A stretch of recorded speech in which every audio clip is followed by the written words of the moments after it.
Evolução em dois mundos. Primeira parte. 15. Vampirismo espiritual. Parasitismo nos reinos inferiores. Comentando as ocorrências da obsessão e do vampirismo no veículo fisiopsicomático, é importante lembrar os fenômenos do parasitismo nos reinos inferiores da natureza. Sem nos reportarmos às simbioses fisiológicas em que micro-organismos se albergam no trato intestinal dos seus hospedadores, apropriando-lhes dos sucos nutritivos, mas gerando substâncias úteis à existência dos anfitriões, encontraremos a associação parasitária no domínio dos animais, a maneira de uma sociedade na qual uma das partes, quase sempre após insinuar-se com astúcia, criou para si mesma vantagens especiais, com um manifesto prejuízo para a outra, que passa, em seguida, à condição de vítima. Em semelhante desequilíbrio, as vítimas se acomodam por tempo indeterminado à pressão externa dos verdugos. Contudo, em outras eventualidades, sofrem-lhes a intromissão direta na intimidade dos próprios tecidos em ocupação impertinente que, às vezes, se degenera em conflito destruidor e, na maioria dos casos, se transforma num acordo de tolerância por necessidade de adaptação, perdurando até a morte dos hospedeiros, espoliados, chegando mesmo a originar os remanescentes das agregações imensamente demoradas no tempo, interferindo nos princípios da hereditariedade, como raízes do conquistador a se entranharem nas células que lhes padecem a invasão nos componentes protoplasmáticos, para além da geração em que o consórcio parasitário começa. Em razão disso, apreciando a situação dos parasitas perante os hospedadores, temo-los por ectoparasitas, quando limitam a própria ação às zonas de superfície, e endoparasitas, quando se alojam nas reentrâncias do corpo a que se impõem. Não será lícito esquecer, porém, que toda simbiose exploradora de longo curso, principalmente a que se verifica no campo interno, resulta de adaptação progressiva entre o hospedador e o parasita, os quais, não obstante, reagindo um sobre o outro lentamente, concordam na sociedade em que persistem, sem que o hospedador considere os riscos e perdas a que se expõe, comprometendo não apenas a própria vida, mas a existência da própria espécie. Transformações dos parasitas. Temos, assim, na larga escala dos acontecimentos dessa ordem, os parasitas temporários, quais as sanguessugas e quase todos os insetos hematófagos, que apenas transitoriamente visitam os hospedadores. Os ocasionais ou pseudoparasitas, que sistematicamente não são parasitas, mas que vampirizam outros animais quando as situações do ambiente a isso os conduzam. Os permanentes de desenvolvimento direto, que dispõem de um hospedador exclusivo e a cuja existência se encontram ajustados por laços indissolúveis, quase todos relacionáveis entre os endoparasitas. Os parasitas chamados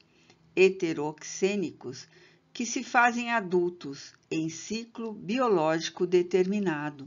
contando com um ou mais hospedeiros intermediários, quando se encontram em período larval, para atingirem a forma completa no hospedeiro definitivo. Os hiperparasitas, que são parasitas de outros parasitas. Concluindo-se que o parasitismo entre os animais não decorre de uma condição natural, mas de uma autêntica adaptação deles a modo particular de comportamento, é justo admitir se inclinem para novos característicos na espécie. Assim é que o parasita, no regime de adaptação a que se entrega, experimenta mutações de vulto a se lhe exprimirem na forma por reduções ou acentuações orgânicas, compreendendo-se desse modo que o desaparecimento de certos órgãos de locomoção em parasitas fixados e a consequente formação de órgãos necessários à estabilidade em que se harmonizam devem ser analisados como fenômenos inerentes à simbiose injuriante, notando-se nesses seres a facilidade de fecundação e a resistência vital, com a extrema capacidade de encistamento, pela qual segregam recursos protetores e se isolam dos fatores adversos do meio, como o frio ou o calor, tolerando vastos períodos de abstenção de qualquer alimento. A exemplo do que ocorre com o percevejo do leito, que consegue viver mais de 6 meses consecutivos em completo jejum. Continuando a examinar as alterações nos parasitas em atividade, assinalamos muitos plateumintos e anelídeos que, em virtude do parasitismo, perderam os apêndices locomotores, substituindo-os por ventosas ou ganchos. Identificamos a degeneração do aparelho digestivo em vários endoparasitas do campo intestinal e, por vezes, a total extinção desse aparelho, como acontece a muitos cestoides e acantocéfalos que, vivendo de maneira invariável na corrente abundante de sucos nutritivos, já elaborados no intestino de seus hospedadores, convertem os órgãos bucais em órgãos de fixação, prescindindo de sistema intestinal próprio, uma vez que passam a realizar a nutrição respectiva por osmose, utilizando toda a superfície do corpo. De outras vezes, quando o parasita costuma ingerir grande massa de sangue, demonstra desenvolvimento anormal do intestino médio, que se transforma em bolsa volumosa a funcionar por depósito de reserva, onde a assimilação se opera vagarosa, para que esses animais, como sejam as sanguessugas e os mosquitos, se sobreponham a longos jejuns eventuais. Transformações dos hospedeiros. Todavia, se os parasitas podem acuar expressivas transformações em face do novo regime de existência a que se afeiçoam, os resultados de tais associações sobre o hospedeiro são mais profundos, porque os assaltantes, depois de instalados, se multiplicam ameaçadores, estabelecendo expoliações sobre as províncias orgânicas da vítima, sugando-lhe a vitalidade, traumatizando-lhe os tecidos, provocando lesões parciais ou totais, ou estendendo ações tóxicas, como a exaltação febril nas infecções com que algumas vezes lhe apressam a morte. Nessa movimentação perniciosa ou letal, conseguem irritar as células ou destruí-las, obstruir cavidades, seja nos intestinos ou nos vasos, embaraçar funções e obliterar glândulas importantes, quais as glândulas genitais, que podem levar até a castração, embora os recursos defensivos do hospedeiro sejam postos em evidência, criando exércitos celulares de combate às infecções, expulsando os invasores por via comum ou neutralizando-lhes a penetração pelas membranas fibrosas que os envolvem, encismando-os a princípio para aniquilá-los depois em pequeninos invólucros calcificados no interior dos tecidos. E lembrando os efeitos de certos parasitas heteroxênicos que se desenvolvem no hospedeiro intermediário para alcançar a posição adulta no hospedeiro definitivo, bastará menção especial aos tripanossomas, que em espécies várias se multiplicam nos tecidos e líquidos orgânicos, traçando aflitivos problemas da parasitologia humana em complicadas operações de transmissão, evolução e instalação no quadro fisiológico de suas vítimas.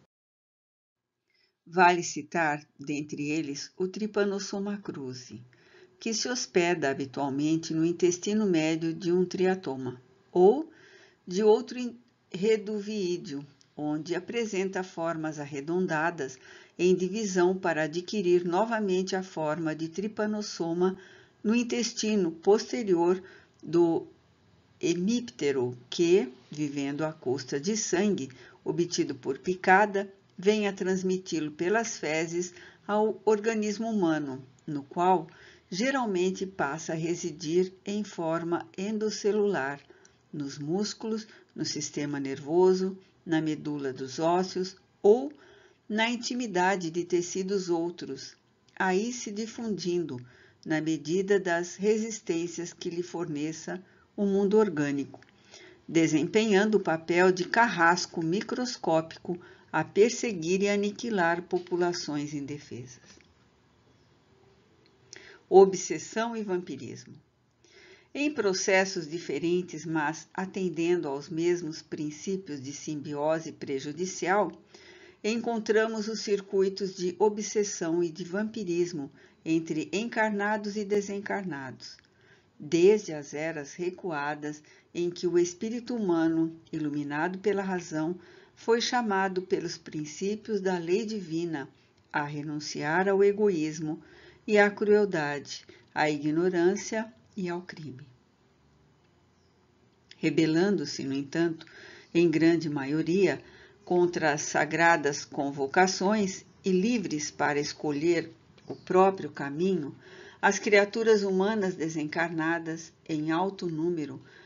começaram a oprimir os companheiros da retaguarda, disputando afeições e riquezas que ficavam na carne, ou tentando empreitadas de vingança e delinquência, quando sofriam o processo liberatório da desencarnação em circunstâncias delituosas. As vítimas de homicídio, violência, brutalidade, manifesta ou perseguição disfarçada, fora do vaso físico, entram na faixa mental dos ofensores, conhecendo-lhes a enormidade das faltas ocultas, e em vez do perdão com que se exonerariam da cadeia de trevas, empenham-se em vinditas atrozes, retribuindo golpe a golpe e mal por mal. Outros desencarnados, exigindo que Deus lhe providencie solução aos caprichos pueris e proclamando-se inabilitados para o resgate do preço devido à evolução que lhes é necessária, tornam-se madraços e gozadores, e, alegando a suposta impossibilidade de a sabedoria divina dirimir os padecimentos dos homens pelos próprios homens criados, fogem acovardados e preguiçosos aos deveres e serviços que lhes competem. Infecções fluídicas. Muitos acometem os adversários que ainda se entrosam no corpo terrestre, empolgando-lhes a imaginação com formas mentais monstruosas, operando perturbações que podemos classificar como infecções fluídicas e que determinam o colapso cerebral com arrasadora loucura. E ainda muitos outros, imobilizados nas paixões egoísticas desse ou daquele teor, descansam em pesado monodeísmo, ao pé dos encarnados, de cuja presença não se sentem capazes de se afastar. Alguns, como os ectoparasitas temporários, procedem à semelhança dos mosquitos e dos ácaros, absorvendo as emanações vitais dos encarnados, que com eles se harmonizam aqui e ali, mas outros muitos, quais endoparasitas conscientes, após se inteirarem dos pontos vulneráveis de suas vítimas, segregam sobre elas determinados produtos, filiados ao quimismo do espírito, e que podemos nomear como simpatinas e aglutininas mentais. Produtos esses que, subrepticiamente, lhes modificam a essência dos próprios pensamentos a verterem contínuos dos fulcros energéticos do tálamo no diencéfalo. Estabelecida essa operação de ajuste, que os desencarnados e encarnados, comprometidos em aviltamento mútuo, realizam em franco automatismo, à maneira dos animais, em absoluto primitivismo nas linhas da natureza, os verdugos comumente senhoreiam os neurônios do hipotálamo, acentuando a própria dominação sobre o feixe amielínico, que o liga ao córtex frontal, controlando as estações sensíveis do centro coronário, que aí se fixam para o governo das excitações e produzem nas suas vítimas, quando contrariados em seus desígnios, inibições de funções viscerais diversas, mediante influência mecânica sobre o simpático e o parasimpático. Tais manobras, em processos intrincados de vampirismo, prestigiam o regime de medo ou de guerra nervosa nas criaturas de que se vingam, alterando-lhes a tela psíquica ou impondo prejuízos constantes aos tecidos somáticos. Parasitas ovoides. Inúmeros infelizes, obstinados na ideia de fazerem justiça pelas próprias mãos ou confiados a vicioso apego, quando desafivelado do carro físico, envolvem sutilmente aqueles que se lhe fazem objeto da calculada atenção e, auto-hipnotizados por imagens de afetividade ou de esforço, infinitamente repetidas por eles próprios, acabam em deplorável fixação monodeística, fora das noções de espaço e tempo, acusando passo a passo enormes transformações na morfologia do veículo espiritual, porquanto de órgãos psicossomáticos retraídos por falta de função assemelham-se a ovoides, vinculados às próprias vítimas que, de modo geral, lhes aceitam mecanicamente a influenciação, em face dos pensamentos de remorso ou arrependimento tardio, ódio voraz ou egoísmo exigente, que alimentam no próprio cérebro por meio de ondas mentais incessantes. Nessas condições, o obsessor ou parasita espiritual pode ser comparado, de certo modo, a Saculina carcine, que,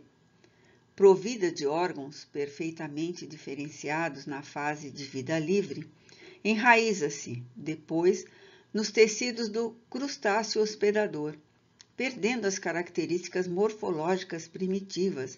para converter-se em massa celular parasitária. No tocante à criatura humana, o obsessor passa a viver no clima pessoal da vítima, em perfeita simbiose mórbida, absorvendo-lhe as forças psíquicas. Situação essa que, em muitos casos, se prolonga para além da morte física do hospedeiro, conforme a natureza, e a extensão dos compromissos morais entre credor e devedor. Parasitismo e reencarnação. Nas ocorrências dessa ordem, quando a decomposição da vestimenta carnal não basta para consumar o resgate preciso? Vítima e verdugo se equiparam na mesma gama de sentimentos e pensamentos, caindo, além túmulo, em dolorosos painéis infernais, até que a misericórdia divina, por seus agentes vigilantes, após estudo minucioso dos crimes cometidos, pesando atenuantes e agravantes, promove a reencarnação daquele espírito que, em primeiro lugar, mereça tal recurso. E executado o projeto de retorno do beneficiário a regressar do plano espiritual para o plano terrestre, sofre a mulher, indicada por seus débitos, a gravidez respectiva, o assédio de forças obscuras que, em muitas ocasiões, se lhe implantam no vaso genésico por simbiontes que influenciam o feto em gestação, estabelecendo-se desde essa hora inicial da nova existência ligações fluídicas por meio dos tecidos do corpo em formação, pelas quais a entidade que reencarna, a partir da infância, continua enlaçada ao companheiro ou aos companheiros menos felizes, que integram com ela toda uma equipe de almas culpadas em reajuste. Desenvolve-se-lhe, então, a meninice, cresce, reinstrui-se e retorna à juvenilidade das energias físicas, padecendo, porém, a influência constante dos assediantes, até que, frequentemente, por intermédio de uniões conjugais em que a provação emoldura o amor ou em circunstâncias difíceis do destino, lhes ofereça novo corpo na terra, para que, como filhos de seu sangue e de seu coração, lhes devolva em moeda de renúncia os bens que lhes deve desde o passado próximo ou remoto. Em tais fatos, vamos observar situações quase idênticas às que são provocadas pelos parasitas heteroxênicos, porquanto, se os adversários do espírito reencarnado são em maior número, atuam, muitos deles, a feição do trypanosomas, tomando os filhos de suas vítimas e a fins deles próprios por hospedeiros intermediários das formas pensamentos deploráveis que arremessam de si, alcançando, em seguida, a mente dos pais ou hospedeiros definitivos, a inocular-lhes perigosos fluidos sutis com que lhes infernizam as almas, muitas vezes até a ocasião da própria morte. Terapêutica do parasitismo da alma. Importa, no entanto, observar que todos os sofrimentos e corrigendas a que nos referimos estão conjugados para as consciências encarnadas ou não, dentro da lei de ação e reação que a cada um confere hoje o equilíbrio ou o desequilíbrio por suas obras de ontem, reconhecendo-se também que assim como existem medidas terapêuticas contra o parasitismo no mundo orgânico, qualquer criatura encontra, na aplicação viva do bem, eficiente remédio contra o parasitismo da alma. Não bastará, porém, a palavra que ajuda e a oração que ilumina. O hospedeiro de influências inquietantes que, por suas aflições na existência carnal, pôde avaliar da qualidade e extensão das próprias dívidas, precisará do próprio exemplo no serviço do amor puro aos semelhantes, com educação e sublimação de si mesmo, porque só o exemplo é suficientemente forte para renovar e reajustar. A ação do bem genuíno, com a quebra voluntária de nossos sentimentos inferiores, produz vigorosos fatores de transformação sobre aqueles que nos observam, notadamente naqueles que se nos agregam à existência, influenciando-nos a atmosfera espiritual, uma vez que as nossas demonstrações de fraternidade inspiram-nos outros pensamentos edificantes e amigos que, em circuitos sucessivos ou contínuas ondulações de energia renovadora, modificam nos desafetos mais acirrados qualquer disposição hostil a nosso respeito. Ninguém necessita, portanto, aguardar reencarnações futuras, entretecidas de dor e lágrimas, em ligações expiatórias, para diligenciar a paz com os inimigos trazidos do pretérito. Porque, pelo devotamento ao próximo e pela humildade realmente praticada e sentida, é possível valorizar nossa frase e santificar nossa prece, atraindo simpatias valiosas com intervenções providenciais em nosso favor. É que, reparando-nos transfigurados para o melhor, os nossos adversários igualmente se desarmam para o mal, compreendendo, por fim, que só o bem será perante Deus o nosso caminho de liberdade e vida. Uberaba, 19 de março de 1958.